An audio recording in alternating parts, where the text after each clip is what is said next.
Hello, everyone. Thank you for joining us for another Practical Pet Chat. It is a wonderful time of the year where we're getting together with family, friends. We're all thankful. The seasons have changed and things are just really, I don't know. This is my favorite time of the year, fall. Love Thanksgiving. But with all of that comes some extra concerns for our pets, especially as we're having gatherings and more people in our house.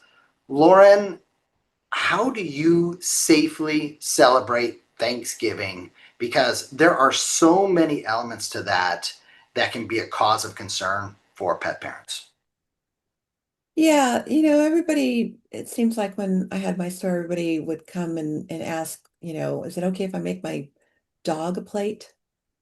And it was like, you mean a Thanksgiving plate with what exactly? And they said, oh, well, like what we're having. Okay, no. No. I don't even need to know what it is you're having. Just no. Because a lot of what we eat is carb rich, it's rich, it's heavy. It has a lot of spices in it. It can be creamy. It can be a lot of vegetation. It could have onions in it.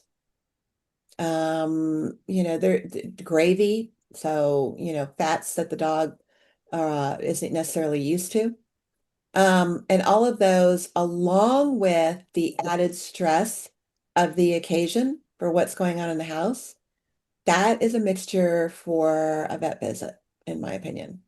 So, my general recommendation was, a little bit of turkey, if that's what you're doing, a little taste of whatever the meat is that you're going to have. But outside of that, all the other stuff is for human consumption. And they'd be like, oh, really? Not even just a little? Okay, well, you're going to do what you're going to do. You asked me, so this is what I'm recommending. And what I'm recommending is tough love, lots going on, stressful environment, limit the extras, limit the extra goodies that you're giving. And your dog will be super happy with a piece of turkey. Yeah. In my house, we have turkey tacos. So we don't do the conventional Thanksgiving. So it's not different from the normal in our house. And if we had a lot of people in an event type situation going on, and we did have that situation, my kids would be in another room so that they're not dealing with all of that excitement, all of the oopses, all of the sneaking a little taste of, all the things that they shouldn't necessarily have, the desserts, the sugars, all of that stuff. Yeah. So I am, I'm, by the way, you won't come eat at my house for fear of me getting the I insect. will not come to your house and eat. Yeah. I'll come to your house, but I won't eat anything. I have to tell you, I am not coming to Thanksgiving dinner at your house for turkey tacos Ah, because they're excellent. I go all out. I am that is like my one of my favorite all-time days. And what's funny is it starts with the, homemade cinnamon rolls and just cascades from there. And so I am, yeah, no, you got to roll me out in a, cart at the end of the night. There's no way. And I just need to go 12 feet to the bedroom. So, but it is interesting because to your point, the problems come down to if you're also someone like me who has a lot of guests coming over, a lot of times they're bringing a dish with them. And so you don't know what they're putting in that dish either. That's a good point. Yeah. That is something that, you don't always know, not just the ingredients.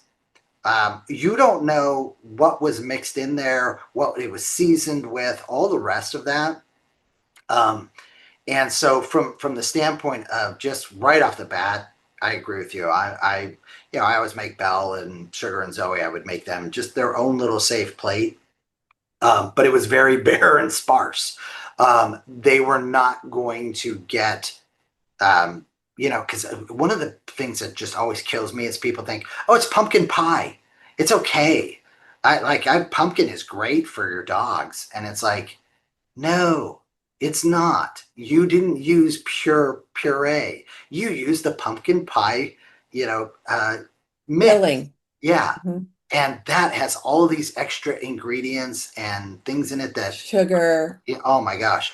And so the same thing with the stuffing. It's like, oh, really? Are there raisins in there? Are there onions in there? Are there? It's just so much easier, to your point, to say, okay, not going to do that, or this is the limited plate I'm going to have. And before you season it for, yourself, because that's the thing about it too, right? I mean, when I make the turkey, I've got like 700 different, blends and seasonings I'm putting on different things.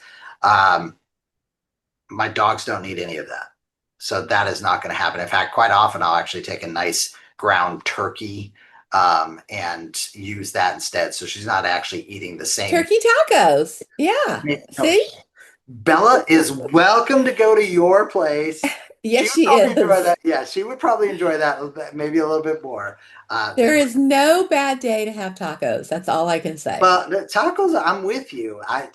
But turkey tacos, Turkey is the homage to the day. That's all. okay, all right. It's still not coming by. It's not Uh, it's not it's ground turkey. It's not like, shredded turkey. It's ground turkey, like the dogs would have. okay, all right. I see where you're going. I'm just not going there with you. Uh, so, but here's the other part of this too that I think is so important, right? We got a lot of guests coming over. And it is so important that all of you are vigilant. And really, for me, and I was sharing this with Lauren earlier. I meet people at the door, and I am just like, "Oh, it's so great to have you here. Happy holidays, all the rest of that." By the way, Belle is perfectly fed. She doesn't need any food from you while you're here on your visit. So much so that it's almost a joke when people have come for different events and visits at our house. Um, there is just too much of a tendency to let me slip this or let me slip that over. You've really got to be on top of that because, again, people season their foods to the way they like it, extra salt, extra pepper, whatever it is. Your pets do not need that. The other thing too is, and you know this just comes around for decorating during the holidays. There are plants that can be really hazardous for your dogs, your cats, your birds, all of that. And yet, sadly, that's what some of the traditions are. And so it's really interesting. And if you're not familiar, there's plenty of lists out there. I'm not going to run down all of them here, but you've got to make sure you're vigilant in that as well, because this is that time of year where they're just all over the place. And then the last thing is if you're having spirits, and who doesn't have spirits, right? I mean, you take that from you know Halloween forward. There's a lot of spirits out there, but I'm talking about the alcoholic type in particular. Not that the non-alcoholic are much better these days. Um, that being set down, you got to make sure you're reminding people.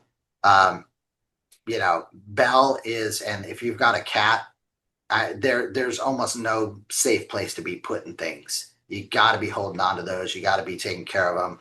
Much like I tell my daughters, your drink never gets outside of your hand because, in this case, it's a safety thing for your pets. And the last thing is people coming in and out of your house. You know, that is one of the more tragic stories. Oh, we are having an event and so, they came in, they left the door ajar just a little bit because they were going to get something out of the car.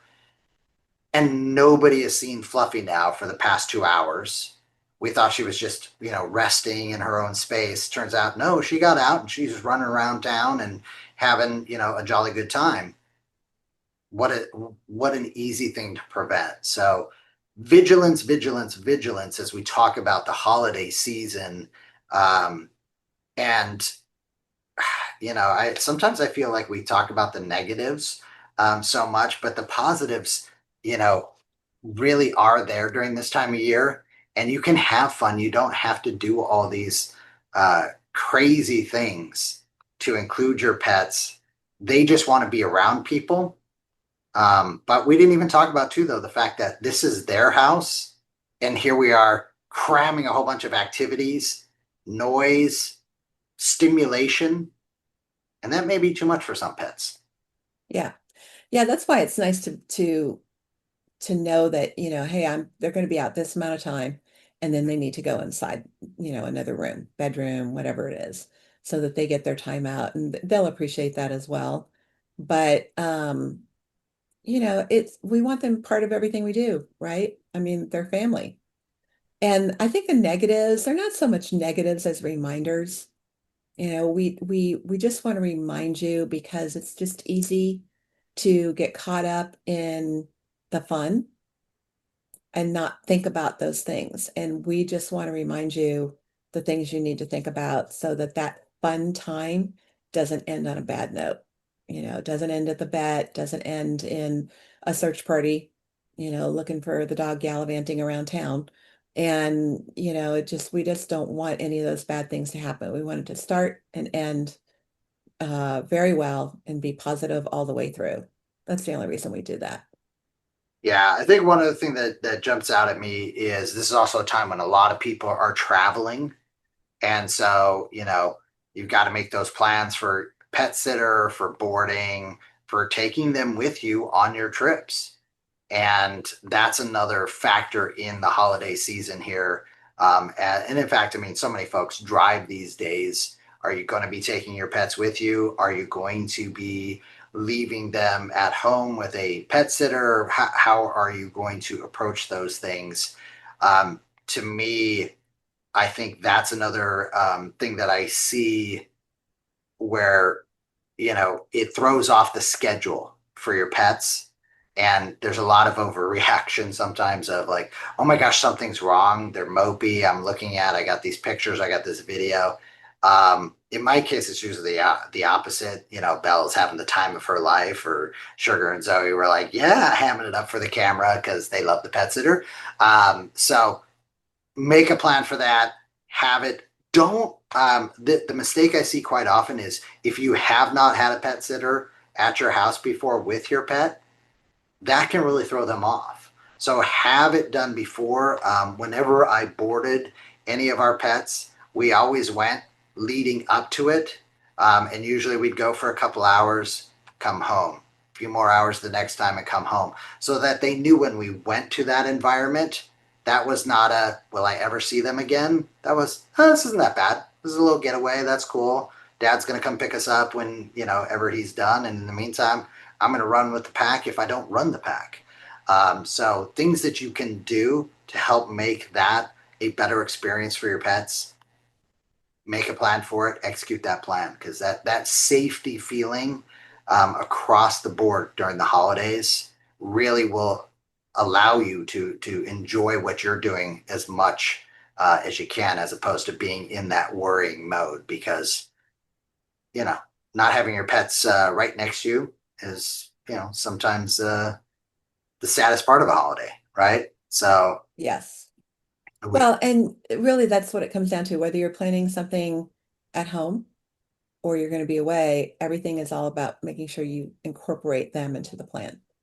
They need their that's own part of the plan, well thought out and organized and set up so that it's also part of the success of the total plan.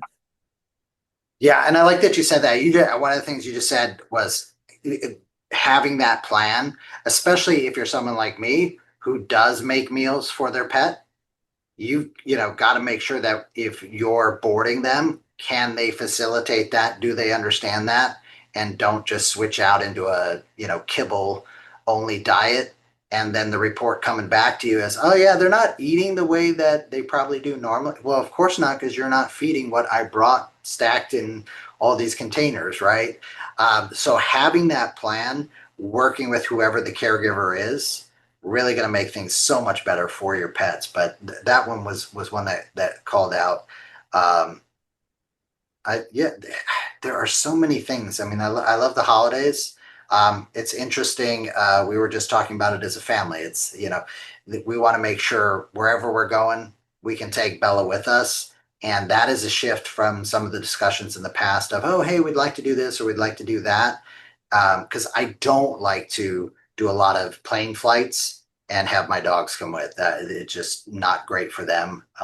And I've just had too many horror stories shared with me. So, Yeah, me factor too. all those into your plans and your designs.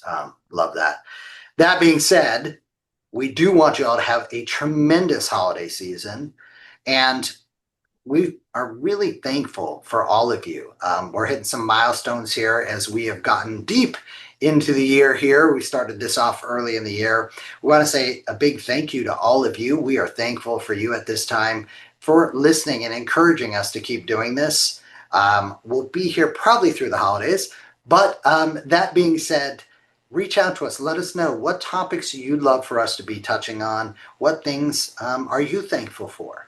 Reach out to us, practicalpetchat@gmail.com. As always, Lorin will read your emails, share a few of them with me probably, which I'm always thankful for, Lorin. Thank you for reading the emails. Let me say this publicly. But again, you can do that on our social media as well, or wherever you're accessing the podcast, the vidcasts, all these different casts these days. You're the most important part of this. So for you, for your pets, have a wonderful Thanksgiving this year. I'm personally thankful for all of you and all that all of you are doing to make this a better pet world, especially my good friend Lorin. Thank you to you and your family as well. Thank you, Rob. Thanks, everyone.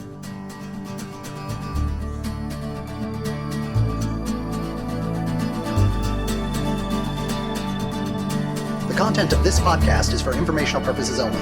It is not intended as, nor should it be construed as, professional medical advice, diagnosis, or treatment for your pets. Always seek the advice of a qualified veterinarian with any questions you may have regarding your pet's health or medical condition. Never disregard professional veterinary advice or delay in seeking it because of something you have heard on this podcast. The hosts and the guests of this podcast are not liable for any actions taken based on the information shared during these episodes. Any reliance on the information provided is solely at your own risk. Copyright 2025 Practical Pet Chat, all rights reserved. Unauthorized duplication, distribution, or reproduction of any content from this podcast, including but not limited to audio, scripts, and show notes, is prohibited without prior written consent. The opinions and views expressed by the host and guests are their own and do not necessarily reflect the views of Practical Pet Chat.